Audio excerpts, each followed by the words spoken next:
નમસ્કાર, આપ જોઈ રહ્યા છો નેશન પ્લસ ન્યૂઝ. હું છું આપની સાથે હેતલ ભગત. દમણ દીવ સાંસદ ઉમેશભાઈ પટેલે 31મી ઉજવણી દમણમાં કરવાની ઈચ્છા ધરાવતા પર્યટકોની મદદ માટે તેમણે ઘોષણા કરી છે. દમણમાં ગુજરાત અને મહારાષ્ટ્ર કે અન્ય રાજ્યોથી આવી પર્યટકોની 31મી ઉજવણી કરે છે, પરંતુ એ ઉજવણી તેઓને મોંઘી પડે છે, કારણ કે વલસાડ પોલીસ દમણની બધી સીમાઓ પર તૈનાત રહી પર્યટકોને પરેશાન કરે છે. ત્યારે દમણ દીવના સાંસદ ઉમેશભાઈ પટેલે 31મી ઉજવણી દમણમાં કરવાની ઈચ્છા ધરાવતા પર્યટકોની મદદ માટે તેમણે ઘોષણા કરી છે.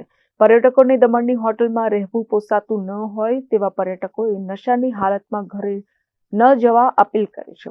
દમણમાં જ રાતવાસો કરી સવારે ઘરે જવા સૂચન કર્યું છે. તો રાત્રિ રોકાણની પૂરી સગવડ પણ દમણના કોળી પટેલ સમાજ હોલમાં કરેલ છે. કોઈ 31મી ઉજવણી કરવા માટે દમણ આવે છે કે દીવ આવે છે, તેઓએ રાત્રે પહેલી વાત તો નશાની હાલતમાં દમણ છોડવું કે દીવ છોડવું નહીં.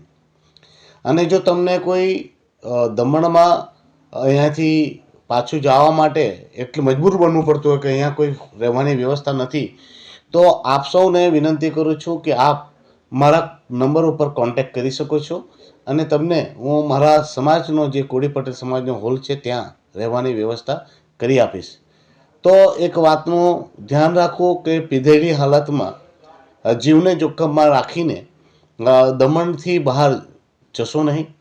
અને બીજી વાત એ કહેવાની છે કે લાસ્ટ 5-7 વર્ષથી ગુજરાત પોલીસ જાણ જોઈને દમણના ટુરિસ્ટોને ટાર્ગેટ કરે છે અને આ લોકોને રાત્રે પકડીને રાત્રે અમને પકડીને જેલોમાં બંધ કરી દેતી હોય છે.